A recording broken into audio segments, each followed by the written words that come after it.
Hare Krishna, Radhe Radhe. Welcome back to happy life with Kanha ji, जिसकी आज की वीडियो में आप हैं शिवानी के साथ। हैप्पी लाइफ विद कान्हा जी की पिछली वीडियो में हमने माघ मास के महिमा के बारे में जाना था। माघ मास में हमें कैसे पूजा करनी चाहिए इस बारे में जाना था। लेकिन इस पर भी अभी कुछ प्रश्न हैं जो भक्तों के मन में हैं और जो उन्होंने कमेंट बॉक्स में पूछे हैं।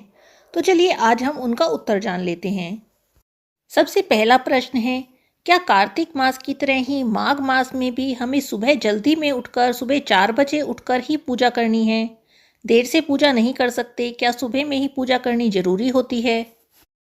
तो देखिए, इसका उत्तर मैं दूंगी कि इसमें जरूरी वाली कोई बात नहीं होती। सुबह 4 बजे उठने के लिए, 4 बजे पूजा करने के लिए इसलिए कहा जाता है क्योंकि जो ब्रह्म मुहूर्त होता है उसमें की गई पूजा का कई गुना अधिक फल प्राप्त होता है। ब्रह्म मुहूर्त में जब हम पूजा पाठ करते हैं तो वो बहुत शुभ माना जाता है। और ब्रह्म मुहूर्त का समय होता है लगभग 5:20 से 6:20 के बीच।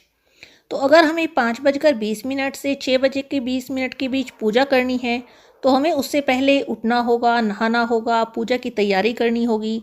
इसीलिए कहा जाता है कि 4 बजे उठना चाहिए। वैसे तो हम दिन के किसी भी समय में करें, भगवान की पूजा फलदायी ही होती है, पुण्य फलदायी होती है। ऐसा कुछ नहीं है कि आप 4 बजे ही उठेंगे, करेंगे तभी पूजा सफल होगी। तो अगर आप 4 बजे नहीं उठ सकते तो आप जितने बजे भी पूजा कर सकते हैं उतने बजे उठकर पूजा कर सकते हैं।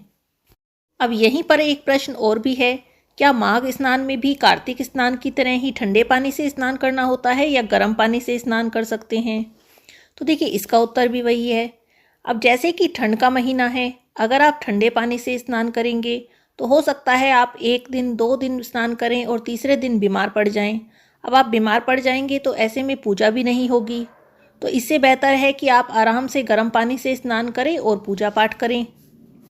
माघ स्नान से जुड़ा ही एक अगला प्रश्न है कि माघ स्नान में, माघ माह में नदियों पर स्नान करना, नदियों में तीर्थों पर जाकर स्नान करना विशेष पुण्य फलदायी माना गया है। लेकिन हम नहीं जा सकते, तो ऐसे में क्या करें?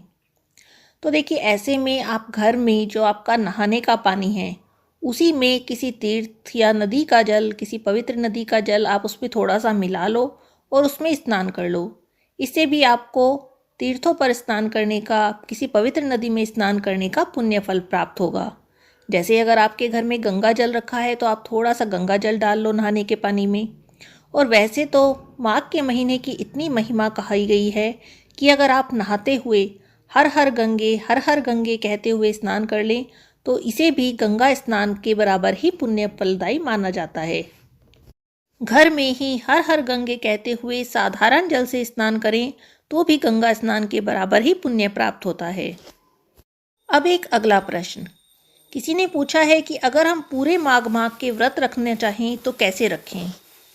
देखिए, माघ मास में अगर व्रत रखना चाहते हैं तो उसकी विधि है कि आप सुबह में जल्दी उठें, सूर्योदय से पहले स्नान करें। अगर आप व्रत कर रहे हैं तो आप कोशिश करें कि सूर्योदय से पहले ही स्नान कर लें।